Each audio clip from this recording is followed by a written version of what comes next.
Hello বন্ধুরা, ঝড়ে আমার পেয়ারা বাগানের অবস্থা খুব খারাপ হয়ে গেছে। এই যে দেখতে পাচ্ছ পেয়ারা গাছ সব হেলে হেলে গিয়েছে,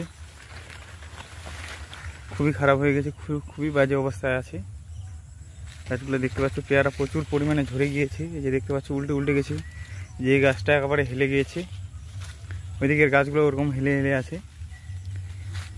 উত্তরে হাওয়া ছিল, সে কারণে এই সব দক্ষিণ পাশে হেলে হেলে আছে গাছগুলো। এই যে দেখতে পাচ্ছ সব উল্টে গেছে, এই গাছগুলো উল্টে গেছে, উল্টে যায়নি অ্যাকচুয়ালি, মানে হেলে হেলে আছে। এই যে দেখতে পাচ্ছ হেলে আছে, সব গাছই প্রায় হেলে আছে, কিছু কিছু গাছ হেলে নেই। এই যে দেখতে পাচ্ছ, তারপরে এই জামরুল বাগানে জামরুল গাছগুলোকে দেখাচ্ছি। এই যে দেখতে পাচ্ছ 3-4 দিনের টানা ঝড় বৃষ্টিতে এই যে জামরুলগুলো খুলে খুলে পড়ে গেছে, কীরকম পড়ে গেছে, কিন্তু কালারও এসছে, জামরুলের সাইজও ভালো হয়ে গেছে। কিন্তু ব্যাপারটা হচ্ছে প্রচুর পরিমাণে জামরুল ঝরে যাচ্ছে, আর যে পরিমাণে হচ্ছে হাওয়া বাতাস হচ্ছে ঝড় বৃষ্টি, সে কারণে কিন্তু ঝরে যাচ্ছে।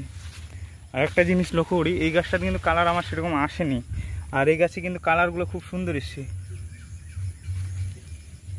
সেই কালার এসে। এই যে দেখতে পাচ্ছ আমি ব্যাগিং করে রেখেছি এগুলা, এই গাছটাতে প্রচুর কালার হয়েছে, কিন্তু এই গাছটাতে সেরকম কালার আসেনি, হয়তো আসবে। এই যে দেখতে পাচ্ছি শুধু ঝরে ঝরে আছে ফলগুলা।